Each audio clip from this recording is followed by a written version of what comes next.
Selamat pagi Dr. Maya, nama saya Eka Setianingrum dengan NIM 193031 ingin memperagakan bagaimana caranya manuver Heimlich dan CPR. Saya temukan pasien dengan gejala tersedak saat makan bersama teman-temannya.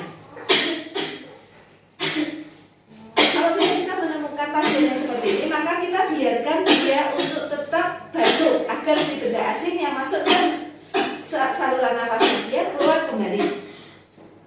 Apabila tiba-tiba pasien tersebut mencekik lehernya dan tidak bersuara, suaranya semakin hilang, maka kemungkinan benda asing tersebut sudah masuk ke jalan nafasnya dia.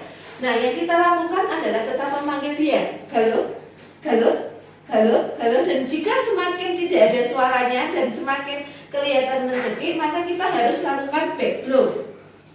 Back blow dilakukan dengan memberi tepukan ke arah atas yang cukup keras dengan hitungan 1-5 kali, dilakukan di antara skapula, di antara dua skapula ini kita lakukan di tengah. Caranya yaitu seperti ini.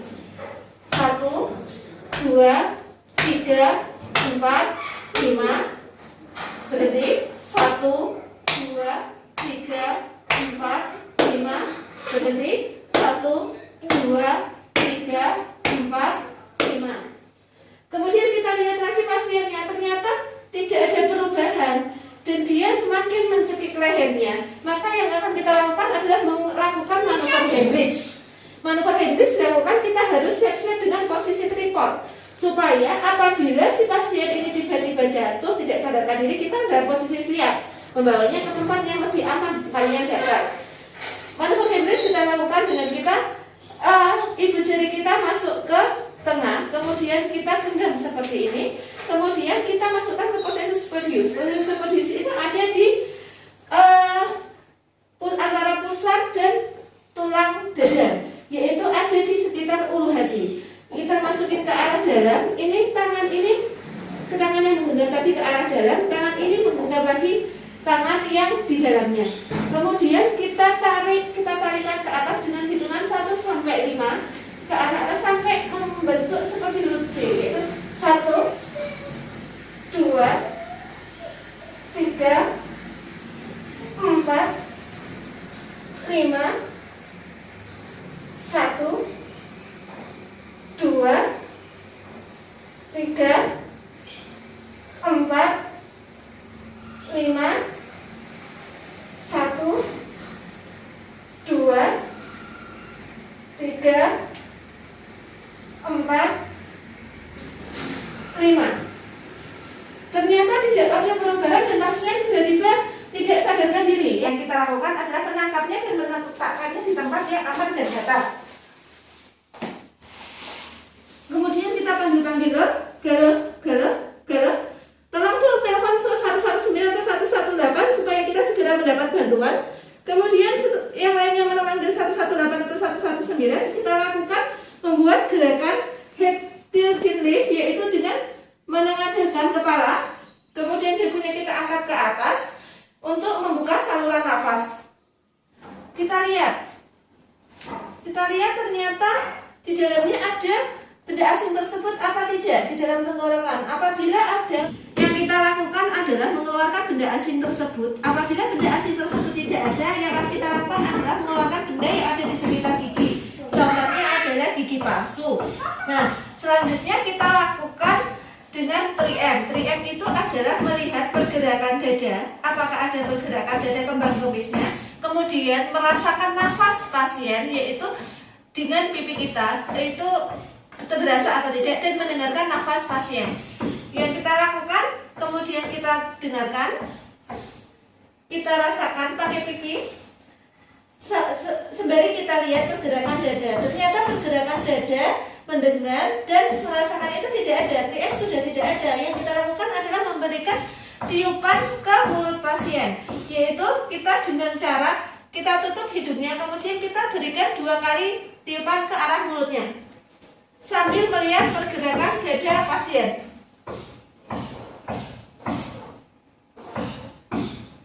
Kita lihat ternyata tidak ada pergerakan di dadanya. Yang kita lakukan, kemudian kita lakukan abdominal thrust.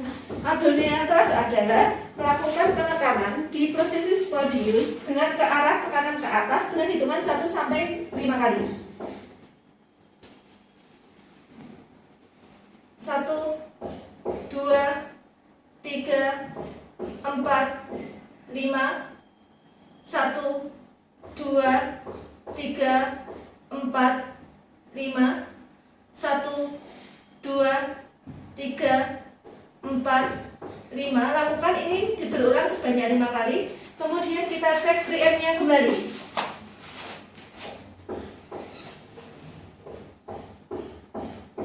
Ternyata dada belum mengembang, nafas belum bisa terasa dan belum terdengar. Yang kita lakukan adalah berikan 2 kali bantuan nafas kembali. Kita tutup hidung. Kita berikan 2 kali tiupan.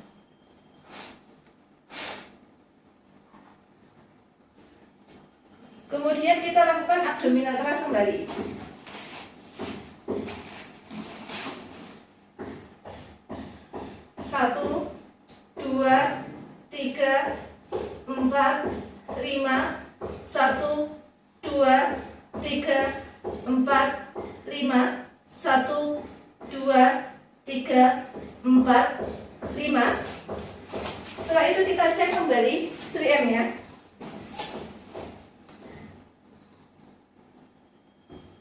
Ternyata dada sudah mengembang, berarti saluran nafas sudah terbuka. Setelah saluran nafas terbuka, kita cek arteri karotis, nadi di arteri karotis yang ada di leher. Kita cek. Ternyata nadi di arteri karotis tidak ada. Kemudian langkah selanjutnya kita akan melakukan CPR. CPR dilakukan sebanyak 30 kali kompresan dan 2 kali tiupan nafas. Sebanyak 1 siklusnya itu 5 kali. Jadi kita ulang-ulang sampai 5 kali itu dalam 1 siklus. Nah, kompresan ini untuk pasien laki-laki diletakkan di bawah, di intrakosta 4 atau di bawah puting susu, dan untuk pasien wanita diletakkan di tengah tulang dada. Yang kita lakukan adalah ini tangan kanan di atas, tangan kiri di bawah, atau tangan kiri di atas, tangan kanan di bawah, sesuai dengan nyamannya kita gimana. Nah, kita bikin kepalan seperti ini, kemudian kita letakkan di tengah tulang dada karena pasiennya adalah perempuan. Yaitu kita lakukan kompresan 1, 2, 3, 4, 5, 30. Kemudian kita beri bantuan nafas lagi. Kita beri tiupan sebanyak 2 kali. Kemudian kita lakukan kompresan lagi. 1, 2, 3, 4, 5, 30. Kita lakukan berulang-ulang sampai 1 siklus atau 5 kali. Kemudian setelah itu kita cek kembali nadi karotisnya di arteri karotis.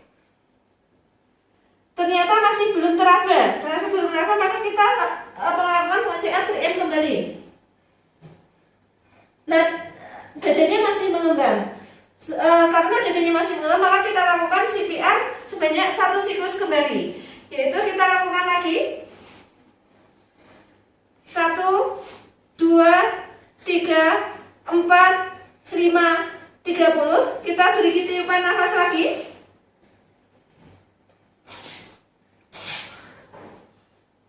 Kemudian kita beri kompresan lagi.